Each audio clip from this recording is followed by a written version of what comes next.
안녕하세요. 살다 보면 어떠한 노력에도 불구하고 맞출 수 없는 사람이 있습니다. 그렇기 때문에 이혼이라는 제도가 있다고 생각해요.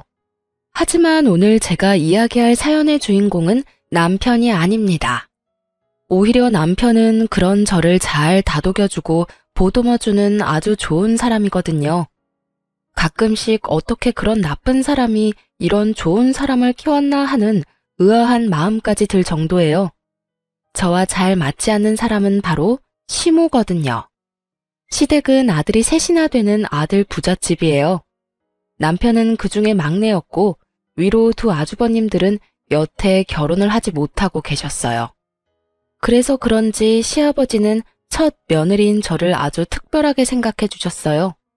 결혼식 날에도 시아버지의 그런 마음을 그대로 느낄 수 있었거든요. 며느라가, 너는 참 특별한 며느리다. 우리 막내가 너처럼 야무지고 착한 사람을 데려와서 너무 감사하고 고마운 일이야. 가족이라는 건 만들어가는 거다. 네가 외부에서 온 사람이라 하더라도 가족이 되려는 노력만 있다면 진짜 가족이 되는 거야. 나는 내 식구를 각별히 여길 수밖에 없어. 내 부모님들은 모두 타계하셨고 그 많던 형과 여동생도 뭐가 그리 급한지 벌써 다들 죽고 없지. 그러니까 너는 오래오래 우리 아들 곁에 있어다오. 가족을 모두 일찍 잃으신 참 딱한 분이셨습니다. 그래서 가정을 매우 소중히 생각하셨어요. 그런 시아버지의 모습은 남편과 참 닮아 있었죠.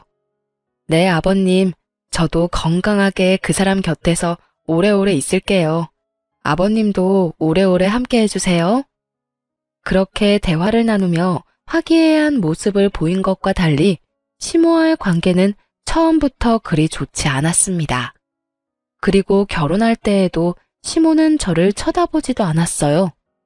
솔직히 가장 최악이었던 건 신혼여행 후 돌아왔을 때 시모가 한 말 때문이었어요. 딴 주머니 찰 생각 말고 내조나 잘해라. 그 말은 강한 경고로 들렸습니다. 마치 제가 남편 재산을 탐내는 여자처럼 보였죠. 하지만 남편은 버는 거에 비해서 돈을 많이 모아둔 사람이 아니었어요. 저와 남편은 같은 회사에서 만나 30대 후반의 늦은 나이에 결혼을 하게 됐거든요. 솔직히 그 나이쯤에는 어느 정도 재산이 모여있기 마련인데 남편에게는 돈이 정말 많지 않았어요. 남편이 낭비가 심하다거나 주식 같은 걸 하는 사람도 아니었고요. 저희 집도 공동 명의로 반반씩 해왔고 혼수는 제가 다 넣었을 정도로 남편의 수중에는 그리 큰 돈은 없었습니다. 그런 제게 이런 말을 하니 황당할 법도 하죠. 걱정 마세요, 어머님. 제가 내조 잘할게요. 그렇게 말하고 나왔지만 기분이 나쁜 건 어쩔 수 없었습니다. 그렇지만 그 시모만 빼면 남편과의 결혼 생활은 즐겁고 좋았어요. 저는 친정의 가족이 남동생 한 명뿐이라 가정을 이룬다는 것에 큰 의미를 가지고 있었거든요. 그래서 시모가 제게 나쁘게 굴더라도 남편만 보자는 생각으로 결혼을 하게 된 거였죠. 남편과의 행복한 결혼 생활 2년 만에 저희는 임신을 하게 됐습니다. 첫 아이는 첫 손주이기도 해서 남편과 시아버지의 기대는 나날이 높아져 갔습니다. 그리고 걱정도 커져만 갔죠. 불면 날아갈까, 떼어놓으면 깨질까.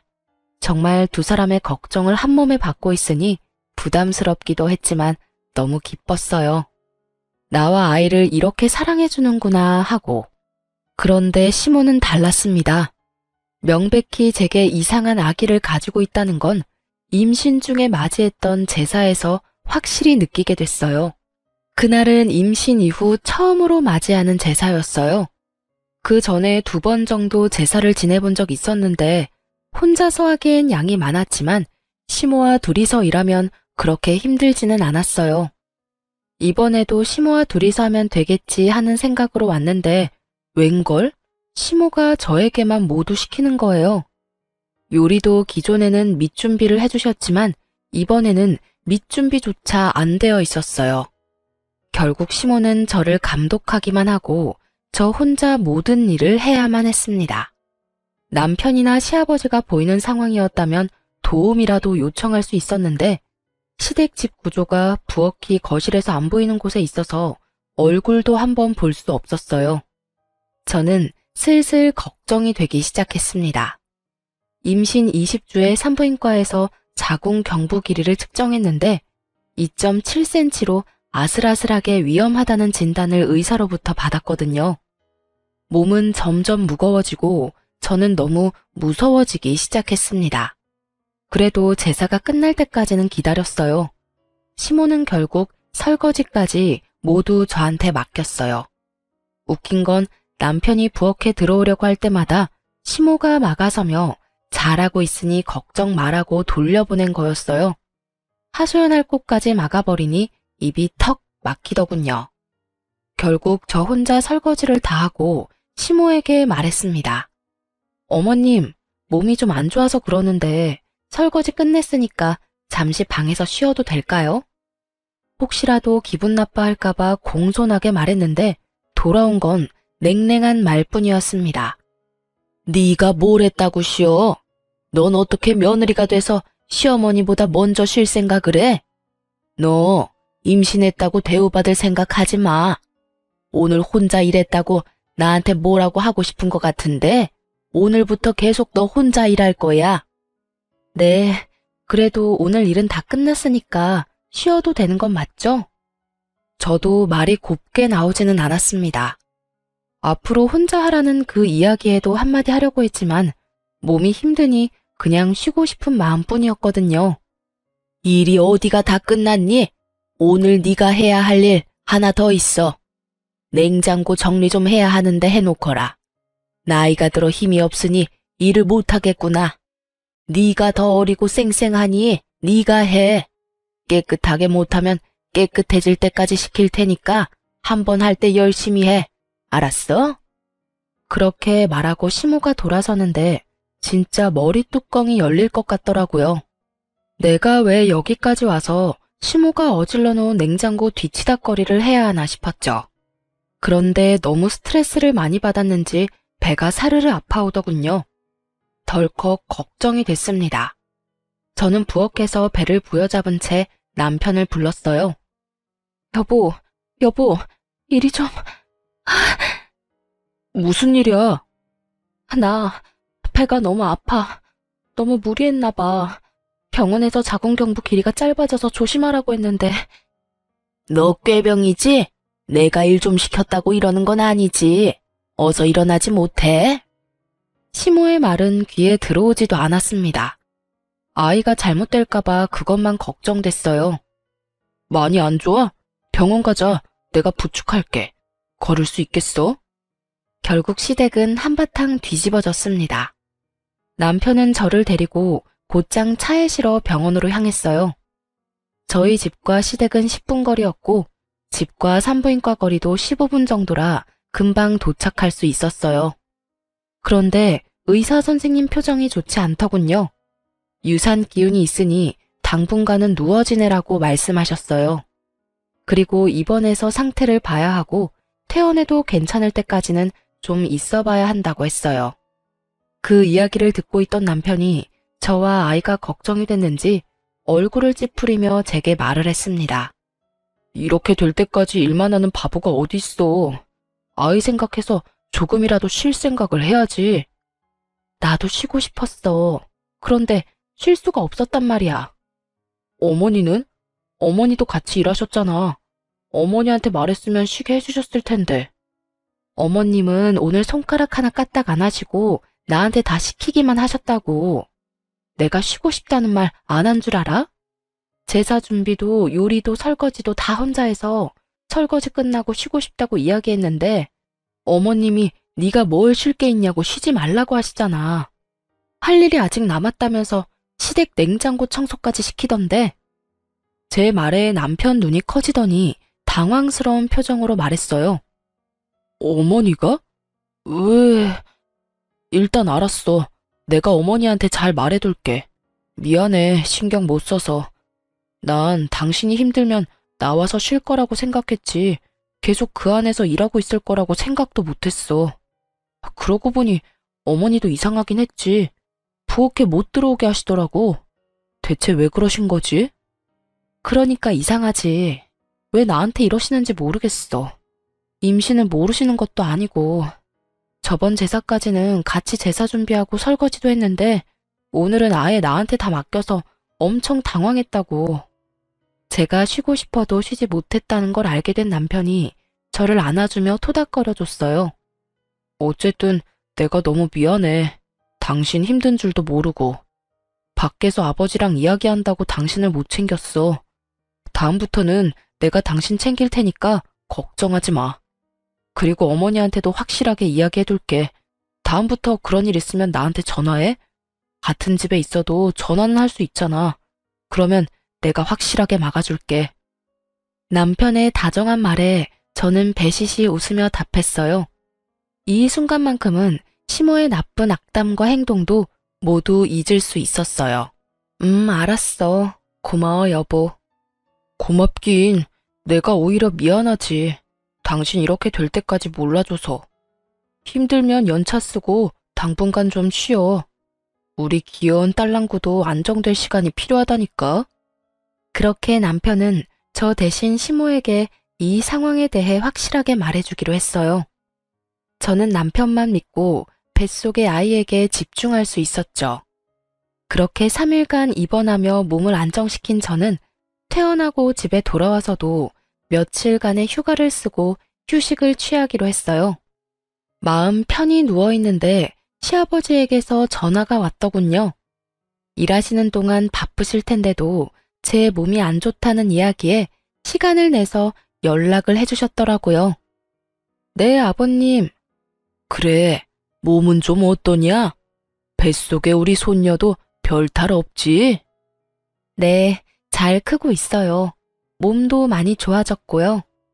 그렇게 대화를 두런두런 나누는데 현관 도어락 열리는 소리가 들렸어요. 남편인가 싶었지만 시간이 너무 이른 시간이라 남편은 아닌데 싶어 시아버지와 대화를 나누며 현관 쪽으로 향했어요. 그리고 현관에 나타난 사람을 보고 깜짝 놀라고야 말았죠. 바로 시모가 제 눈앞에 서 있더군요. 야, 너 싸가지 없는 년이 네 남편한테 뭐라고 짓거렸어? 어머님, 여긴 어떻게... 시모가 허락도 없이 도어락을 열고 들어와 제게 악담을 퍼붓기 시작했어요. 순간 저는 들고 있던 전화기를 아래로 내리고 시모의 목소리가 잘 들리도록 전화기를 고쳐 들었습니다. 시아버지가 이 모든 일들을 고스란히 들으실 수 있도록 말이죠. 그것도 모른 채 시모가 말을 하더군요. 내가 제사 준비에 설거지에 냉장고 청소까지 시켰다고 네가 일렀지? 그런데 그게 무슨 잘못이야? 시어머니가 며느리한테 일 시키는 게 뭐가 잘못됐냐고. 이런 일도 못할 거면 결혼은 왜 했어? 혼자 살면 되지.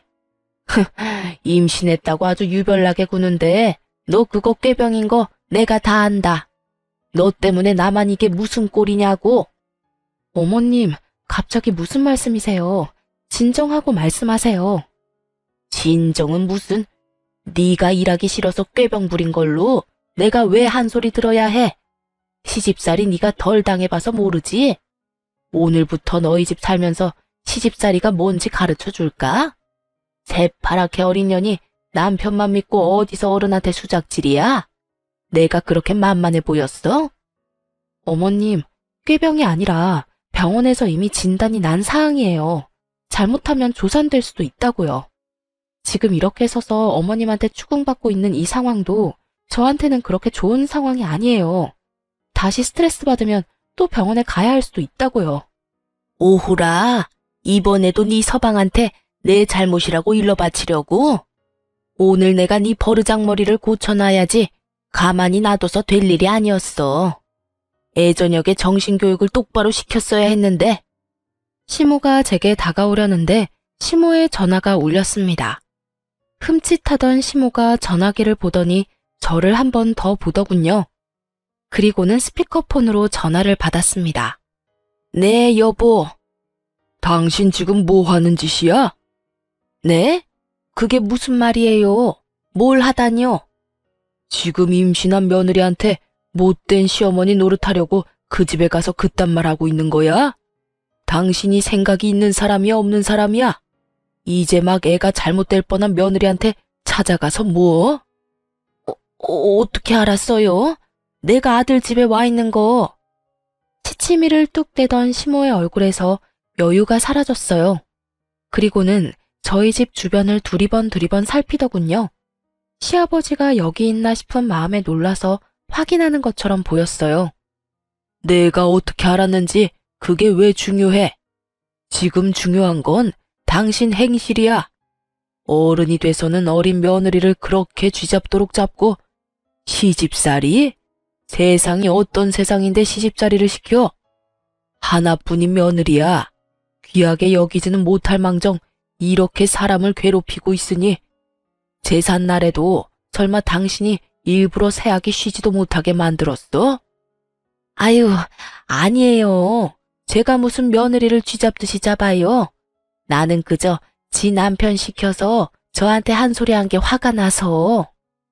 뭐? 그 착한 놈이 당신한테 말할 정도면 당신이 잘못을 했겠지.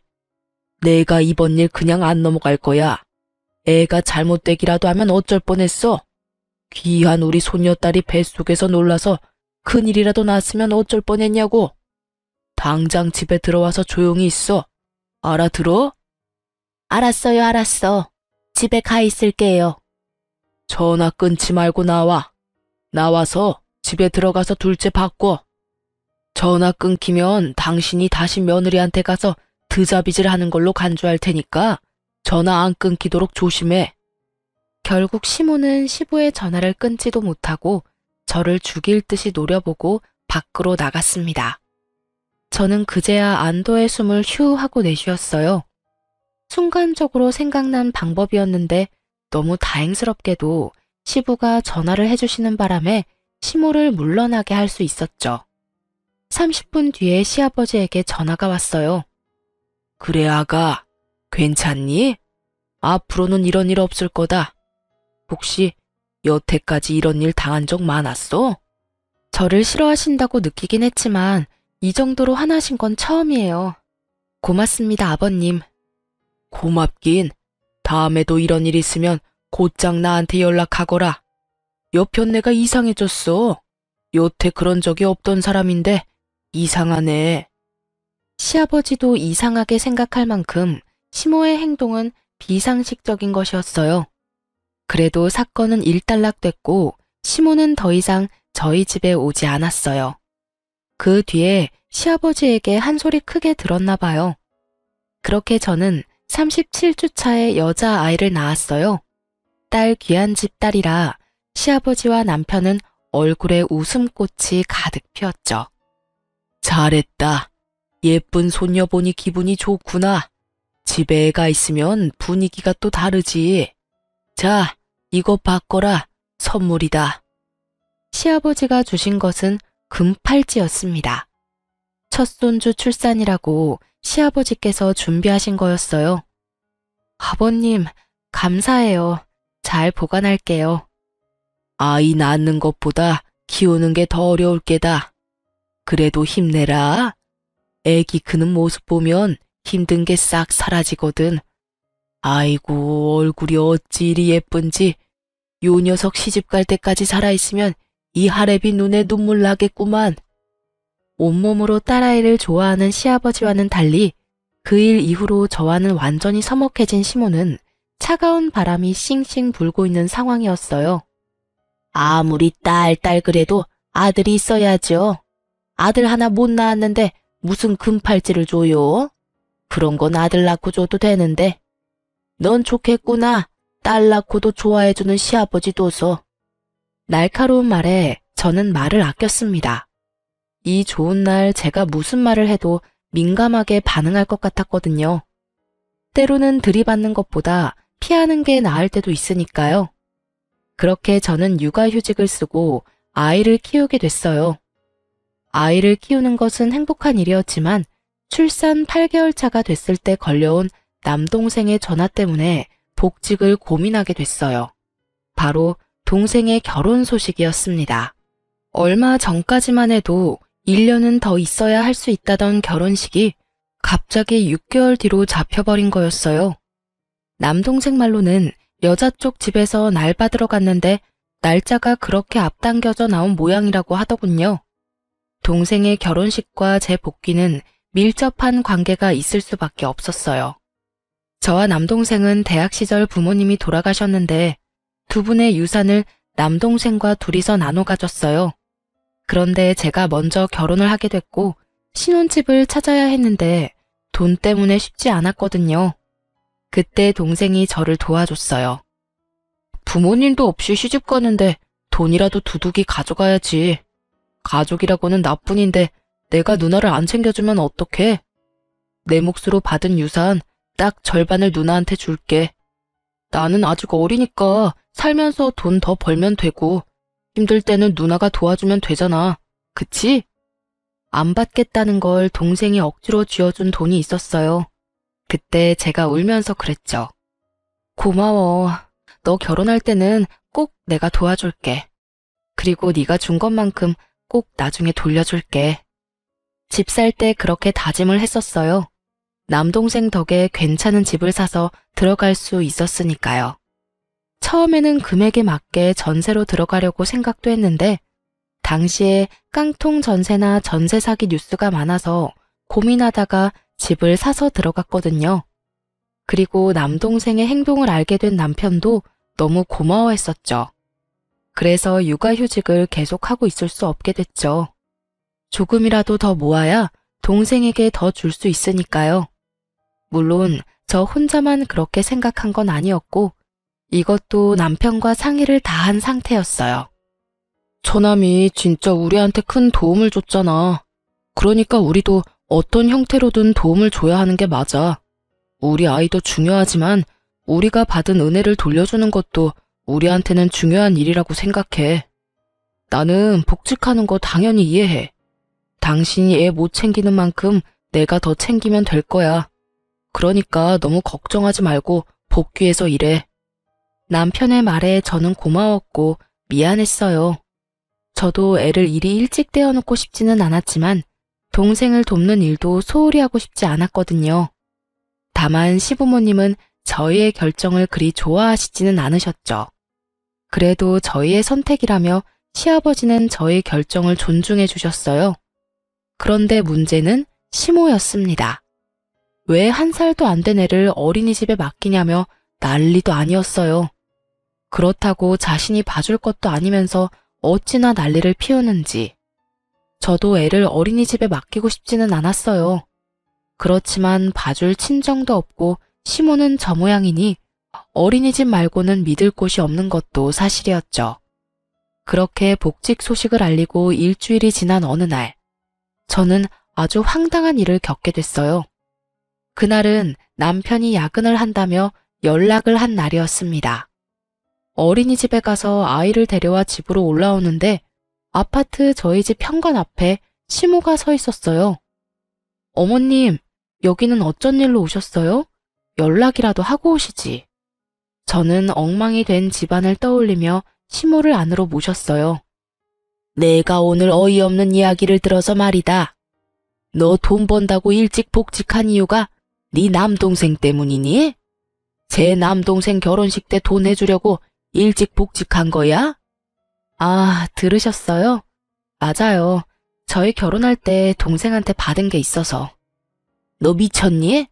어떻게 둘이 같이 번 돈을 네 남동생한테 갖다 바쳐? 그 돈이 네 돈이야? 남편이랑 같이 번 돈이지. 저는 당황했어요. 이분이 왜 이러나 싶었죠. 어머님, 지금 남편과는 통장 합치지도 않았어요. 생활비는 생활비대로 따로 각자 내서 생활하고 있고 나머지 돈은 어떻게 하던 간에 그건 저희들 마음이에요. 집안 경조사 때 쓸 돈 때문에 모으는 돈이 있긴 한데 그건 동생한테 줄 거 아니고요. 제가 번 돈을 모아서 동생한테 주는 거니까 남편 돈 쓰는 거 절대 아니에요. 그러니까 그런 걱정은 안 하셔도 돼요. 걱정이 왜 안 돼? 너희는 부부야. 돈이 모이면 서로에게 쓰는 게 맞는 거지. 그런 식으로 함부로 친정에다 돈 주고 그러는 거 얼마나 잘못된 건지 모르지? 저는 당황했습니다. 왜 저희 돈 문제에 시모가 이렇게 간섭하는지 모르겠더라고요. 제가 동생한테 돈 주는 게 왜 잘못된 거죠? 저희가 구매한 이 집, 동생이 빌려준 돈 보태서 산 거예요. 원래라면 돌려줘야 할 돈인데 저희 사정이 그러지 못하니 결혼식 축의금이라도 좀 더 챙겨주려는 것뿐이에요. 왜 저희가 그걸 어머님께 지적받아야 하는지 도무지 이해가 안 가는데요. 뭐라? 내가 어제 네 남편한테 전화했었다. 우리 둘째가 이래저래 신경 쓰인다고 독립하고 싶다며 돈을 달라고 하더구나. 그래서 네 남편한테 전화했더니 돈이 없다고 하지 않니? 돈이 없을 리가 없는데 왜 돈이 없냐고 물었더니 이런 어이없는 말을 들었던 거야. 처남 결혼식이라서 돈 줘야 된다고. 자기 형 곤란한 건 돕지 못한다는 게 도대체 무슨 말이니? 너는 출가 외인이 돈 받았으면 그걸로 끝내야지. 왜 내 자식 돈까지 앞에서 그 빚을 갚으려는 건데? 네가 문제야, 네가. 처음에 결혼할 때부터 마음에 안 들더니 가면 갈수록 더 마음에 안 드는 행동만 해. 너 때문에 네 아주버님 전세자금 마련 못하면 네가 책임질 거니? 말도 안 되는 시모의 어거지에 저는 고리띵했습니다. 설마 남편한테 아주버님 전세금을 달라고 하셨어요? 어머님이야말로 너무하신 거 아니에요? 아주버님은 저번에도 사업자금 한다고 남편한테 돈 빌려갔잖아요. 제가 소리를 지르는데 남편이 집에 돌아왔더군요. 야근을 한다더니 무슨 이유에서인지 일찍 마쳤더라고요. 남편이 돌아오자마자 저와 실랑이를 하는 시모를 보고 깜짝 놀라 들어왔습니다. 어머니, 여기서 뭐 하세요? 너 잘 왔다. 너도 그러는 거 아니다. 네 형은 못 본 채하고 처남한테만 돈을 빌려준다는 게 말이 되니? 제 가족 놔두고 남의 가족을 챙겨? 시모의 말에 남편이 눈살을 찌푸리며 시모에게 말했습니다. 어머니, 그거라면 이미 말씀 다 드렸잖아요. 앞으로는 이제 더 이상 돈 못 드려요. 저 결혼 전부터 어머니가 말씀하시는 대로 형들 위해서 돈 많이 드렸잖아요. 이제 가정도 있고 키워야 할 애도 있는데 매번 이렇게 형들 때문에 돈 달라고 하시면 어떡하시냐고요. 여전히 어머니가 원하는 용돈 100만 원씩 드리느라 집에는 돈도 제대로 못 주는데 이 상황에서 형 전세금을 해주라니요. 앞으로도 그럴 일 없을 거예요. 그리고 앞으로 드리는 용돈도 줄여서 아버지 편으로 드릴게요. 네 둘째 형이 불쌍하지도 않니? 이번만 도와주면 알아서 잘한다잖아. 그런데 왜 그거 하나 못 도와줘? 네가 그러고도 사람이야? 이미 그렇게 도와준 거 다 포함하면 1억이 넘는 금액을 드렸어요. 일 시작하면서부터 첫째, 둘째 형 뒷바라지 하느라 결혼할 때도 집도 못 해가고 와이프랑 반반으로 해야 했고 혼수도 와이프한테 다 맡겼다고요. 그리고 처남이 먼저 저희 결혼을 도와준 거니까 이번엔 저희가 돈 보태는 게 맞아요. 어머니는 뭐가 그렇게 안 입고 우세요? 당연하지. 네가 번 돈은 다 우리한테 써야 되는 돈이야. 왜 그걸 남의 집에 주는 건데? 처남도 제 가족이에요. 더 이상 이야기해봐야 제 입만 아프니 돌아가세요. 왜 돌려보내는데? 빨리 약속해. 돈 주겠다고 약속하라고. 계속 이러시면 아버지 부를 거예요. 남편이 시아버지를 입에 올리자마자 시모의 표정은 누그러졌습니다. 그리고는 남편에게 화를 낸 채 떠나더군요. 남편이 한숨만 쉬며 거실 소파에 몸을 파묻더라고요. 미안해. 당신 피곤한데 아까 전에 어머니랑 전화통화하다가 당신한테 찾아갔을 것 같아서 바로 퇴근하고 왔는데 정말로 찾아와서 저럴 줄이야. 짙게 피로가 묻은 남편 목소리에 더 물어보고 싶어도 미안해서 못 물어보겠더라고요. 여보, 우리 당분간 어머님 안 봤으면 좋겠어. 보실 때마다 저런 말하면 어떡해? 그래, 그러자.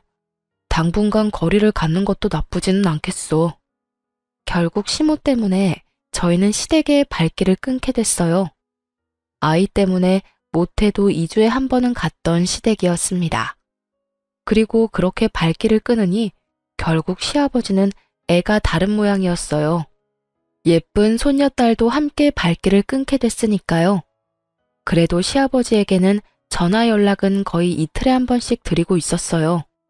그런데 얼굴을 안 보여주니 시아버지도 연락을 해온 거죠. 며느라가 요즘에 많이 바쁘냐? 우리 손녀딸도 보고 싶은데 오늘 시간 괜찮으면 오거라. 결국 시댁과 거리를 둔 지 한 달 만에 시댁을 찾았습니다. 그런데 입구에 들어가기도 전부터 시모가 저희를 보더니 소리를 치더군요. 너희가 왜 여기를 와? 당장 나가! 어머니, 아버지께서 부르셔서 왔어요. 도대체 왜 이러시는데요? 너희는 여기 들어올 자격 없어. 둘째 형 나 몰라라 버린 주제에. 끝나지 않는 둘째 아주버님 타령에 저도 남편도 기가 막혀 말도 안 나오더군요. 그때 나온 것이 시아버지였어요. 이게 다 무슨 일이야? 당신 왜 애들 못 들어오게 막고 있어? 당신이 애들 불렀어요? 왜 불렀어요? 난 얘네들 집에서 대접할 마음 요만큼도 없어요. 그게 무슨 소리야? 아버님, 제가 설명할게요. 어머님이 한 달 전쯤에 저희 집에 오셔서 저한테 화내신 적 있어요. 그 말에 시아버지 눈썹이 실룩거리더군요. 저는 괜히 서러워서 눈물이 나서 결국 울면서 시아버지에게 말했어요. 제 동생이 저 결혼할 때 많이 도와줬어요. 자기 몫으로 받은 유산도 반이나 떼어서 줬거든요. 그 덕분에 저희 지금 신혼집 매매로 들어올 수 있었고 이번에 동생 결혼식이 있어서 그때 받은 것만큼 다 돌려주지는 못해도 돈 좀 모아서 결혼할 때 축의금으로 좀 많이 주고 싶어서 제가 복직도 일찍 하고 일을 한 거거든요. 그런데 어머님이 왜 그 돈으로 동생 도와주냐고. 둘째 아주버님 전세자금으로 줘야 할 돈인데 왜 마음대로 쓰냐며 저한테. 그게 사실이냐? 당신이 말해봐. 당신이 진짜로 며느리한테 친정 도와주는 거 하지 말라고 말했어? 예, 제가 그랬어요. 그게 뭐 잘못됐어요? 결혼해서 집 나왔으면 출가 외인이에요. 게다가 변변한 친정도 없으면서 번 돈을 모두 친정해 준다잖아요. 게다가 막내도 막내지. 내가 둘째 형 전세금 도와달라고 했더니 안 된다면서 매몰차게 거절하더니 여기는 무슨 낯짝으로 찾은 거야? 당신이야말로 무슨 낯짝으로 거길 찾아가? 내가 저번에도 이야기했지. 제발 어른이면 채통 좀 지키라고. 당신이 뭔데 아들 내외 집에 가서 돈 쓰는 거에 화를 내고 와. 애들이 허투루 돈 쓰는 것도 아니고 다 좋은 곳, 갚아야 할 곳에 쓰는데 당신은 뭐가 그리 고가워? 그럼 화가 나지 않나요? 당신은 왜 이렇게 얘네들 편만 들어요? 당신은 우리 둘째가 불쌍하지도 않아요? 그 나이가 되도록 제대로 된 지원도 못 받고 결국은 저렇게 혼자 남은 애가 불쌍하지도 않냐고. 그런 형 도와달라는데 끝까지 안 된다고 우기는 저놈이 우리 가족이 맞기는 하냐고요. 저리 싫으면 중이 떠나는 법이랬어요. 안 오니 속이나 편하던데 왜 와서 사람 속을 뒤집어? 어머니, 꼭 그렇게 말씀하셔야 되겠어요? 여태껏 둘째 형 사업 자금이라며 빌려달라고 한 돈이 얼마인지 아시기는 하냐고요. 저요, 그 돈 받을 생각도 안 하고 빌려줬어요. 그래도 내 가족이고 어머니 부탁이었으니까. 그런데 지금 제 꼴을 좀 보세요. 둘째 형 되지도 않는 사업에 돈 붓다가 지금은 어머니한테 매달 100만 원씩 드리고 있잖아요. 어머니야말로 저를 가족이라고 생각하시는 게 맞아요? 절 편할 때 꺼내 쓰는 돈통이라고 생각하는 건 아니냐고요. 매번 형님들 때문에 주머니 털리는 제 기분은 생각도 안 해보셨죠? 뭐? 이건 또 무슨 말이야? 왜 당신이 아들한테 돈을 100만 원씩 받아? 여보, 그게... 아니, 둘째가 그때 사업한다고 설쳤을 때 돈 좀 빌려달라고 해서 대출 받아서 좀 빌려줬어요. 애가 잘 되면 갚겠다고 했는데 잘 안 되는 바람에 빚이 고스란히 남아서 막내한테 돈 좀 달라고 했죠. 솔직히 여태 이만큼 키워줬으면 그 정도는 해줘야 하는 거 아니에요? 뭐야? 지금 당신 미쳤어? 대출을 막내한테 대신 갚게 한 거야? 미치지 않고서야 이런 짓을 할 리가 없지. 설마 당신 친자식이 아니라고 이런 짓을 한 거야? 내가 뭐라고 그랬어? 나랑 가장 가까웠던 동생의 아들이라고 친자식처럼 잘 대해주라 했더니 설마 뒤에서 그런 짓을 했다고? 남의 자식한테 내 자식 뒤치다꺼리 맡기는 게 도대체 무슨 짓이냐고? 말해봐라 막내야. 왜 네가 번 돈을 다 줬어? 그런 일 있으면 나한테 말했어야지. 그래도 키워주셨잖아요. 어떻게 모른 채 해요? 키워준 은혜라고 생각하며 드린 거예요. 얼마 전에 아내한테까지 돈 문제로 막말하시는 거 보고 더 이상 안 드리겠다고 했더니 화를 엄청 내고 돌아가셨고요. 듣고 있던 저는 이야기에 따라가기가 힘들었어요. 남편이 친자식이 아니라니. 시모에게의 남편은 자식이 아니라 시조카였던 거예요. 그러고 보니 유독 시모가 저에게 못되게 굴고 남편에게 돈을 뜯어낸 게 다시 보이기 시작했어요. 그리고 저에게 못되게 군 것도 손녀딸에게 애정이 없었던 이유도 모두 이해가 갔죠.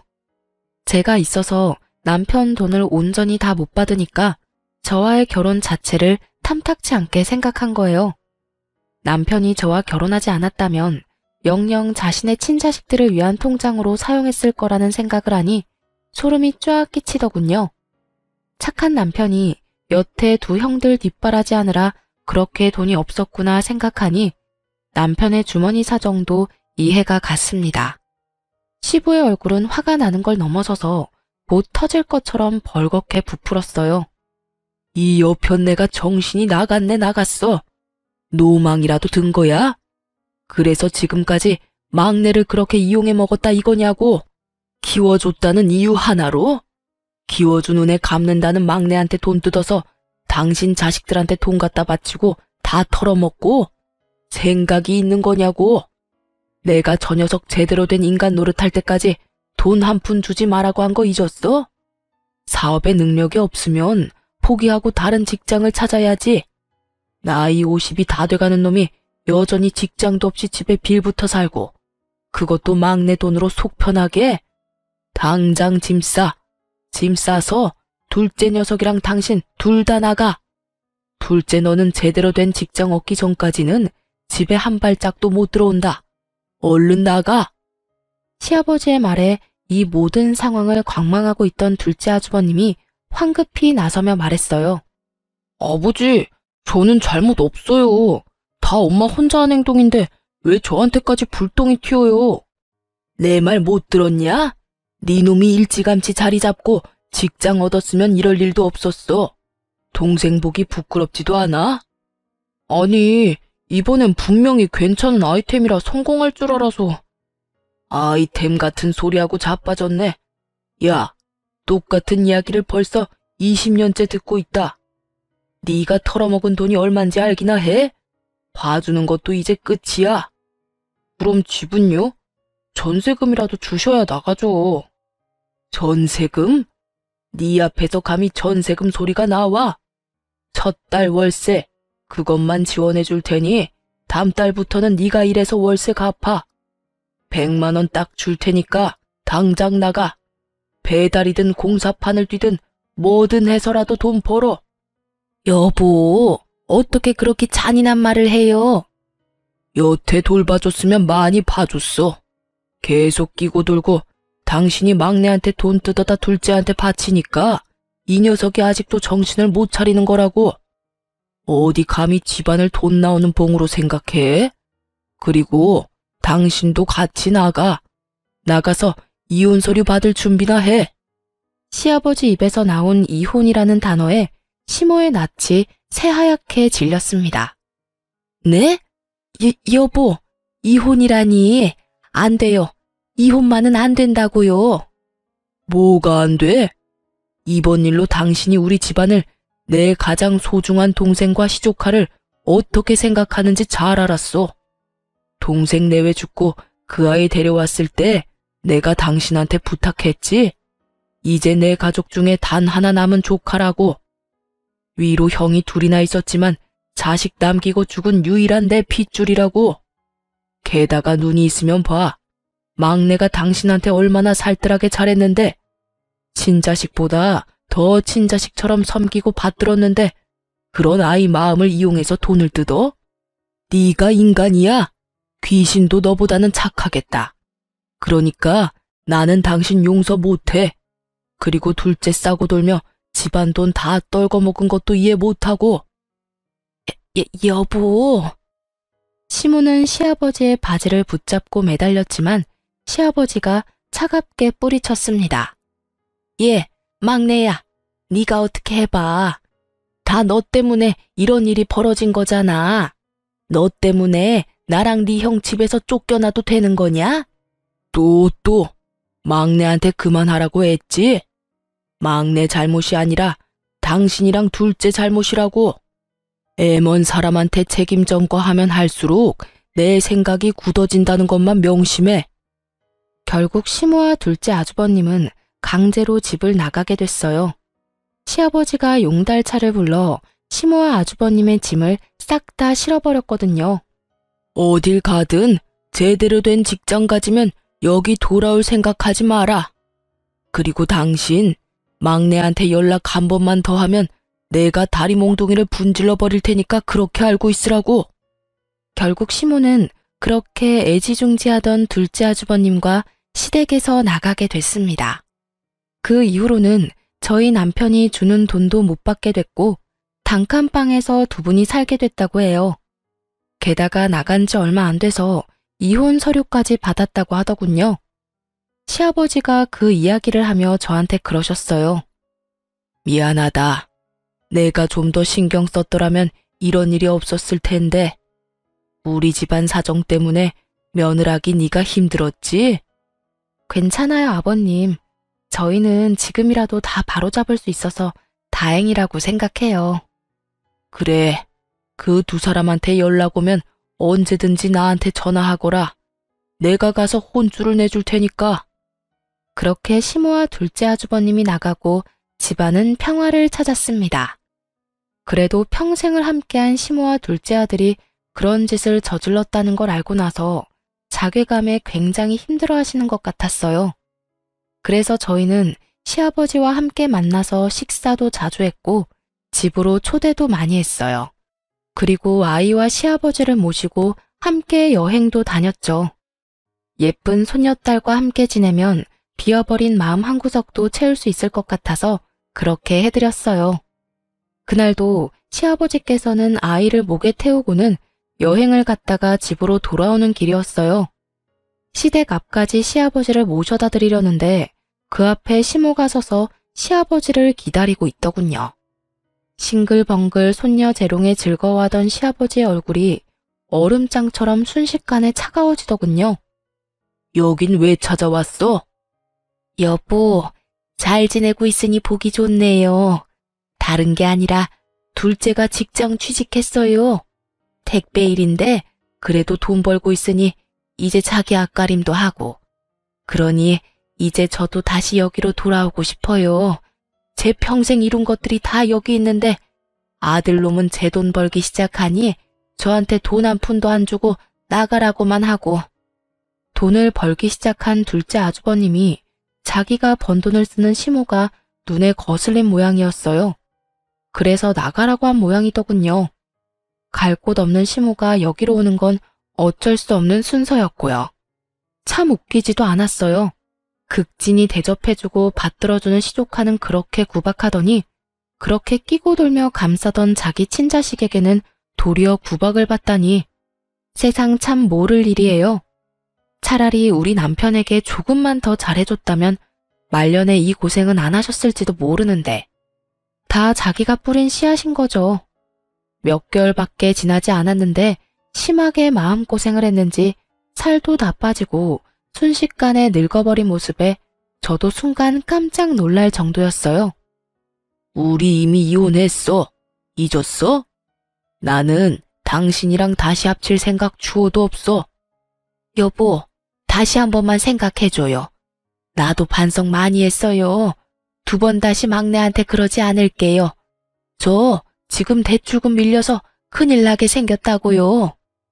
여태껏 막내한테 열심히 갚게 만들었으니 이제는 둘째한테 갚게 하면 되겠네. 둘째도 나 버렸다니까요. 왜 저를 이해를 못 해줘요? 막내도 그랬잖아요. 키워준 은혜라 생각하고 돈 갚아줬다고. 그게 자랑이야? 그래서 내가 당신 안 받아주는 거야?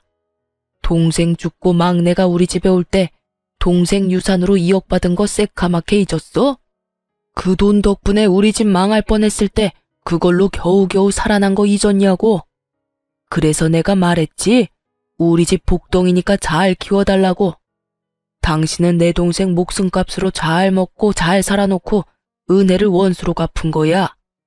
어떻게 막내한테 또 돈을 뜯어? 동생 유산 덕분에 당신이 여태 이렇게 누리면서 살았다고. 그런데 그치만 그건 당연히 줘야 하는 거잖아요. 남의 집에 애를 맡기면서 그 정도 돈도 안 주면 그러면 그 돈 받고 애들이나 잘 돌보면 될 일이지. 다 큰 막내한테 돈은 왜 뜯었어? 게다가 며느리한테까지 가서 그 추태를 보여? 끝까지 반성 안 하고 뻔뻔했던 시모는 본전도 못 찾고 그 자리에서 떠났습니다. 시아버지가 시댁에 들어가서 저희에게 자세한 이야기를 해주시면서 통장 하나를 주시더군요. 그 안에는 2억이라는 큰 돈이 찍혀 있었어요. 알고 보니 남편 아버지, 그러니까 시아버지의 남동생이 돌아가시면서 유산으로 2억을 남겼다고 해요. 그걸로 급한 불 끄느라 그만큼 돈 벌 때까지 이렇게 오래 걸렸다고 하시면서 말이죠. 남편은 2억 중에 1억만 받기로 했는데 나머지 1억은 키워준 은혜로 돌려드리겠다고 했어요. 그러자 시아버지께서는 웃으며 저에게 나머지 1억을 주겠다고 하셨어요. 가족 때문에 마음고생한 너한테 이 돈을 주마. 결혼식 때 동생한테 빌린 돈도 갚고 남은 걸로는 너 원하는 데 쓰거라. 그 돈은 온전히 너희 거다. 사실은 너희 시모가 가져간 돈도 다 돌려주면 좋으련만 그것까지는 내가 어떻게 해볼 도리가 없어. 그 사람도 어쩌자고 그런 짓을 했는지. 그렇게 저와 남편은 시아버지에게 생각지도 못한 돈을 받게 됐어요. 그 돈으로 남동생 결혼식에 도움을 줄 수 있었고요. 남편은 갑자기 생긴 돈에 놀라면서도 아이를 위해 잘 놔두겠다고 말했어요. 시모도 저희 남편에게 조금만 더 잘해줬으면 이렇게 늙어서 고생할 일은 없었을 거예요. 시댁은 안정을 찾았고 저와 남편의 생활도 안정을 찾았어요. 그리고 저는 둘째를 임신 중이죠. 시모가 저와 맞지 않다고 사연 처음에 말씀해 드렸는데 실제로는 많은 사람과 맞지 않았나 봅니다. 결국에는 이렇게 시댁에서 뚝 떨어내듯 도려내져 버렸으니 말이죠. 이래서 뿌린 대로 거둔다는 말이 있나 봅니다. 그렇게 자기 팔자 열심히 꼰 시모 보며 새로이 마음을 다잡게 됐네요. 평생 잊지 못할 교훈을 주셔서 그 교훈 가슴에 새기고 살고 있어요. 지금까지 제 사연 들어주셔서 감사합니다. 좋은 하루 되세요.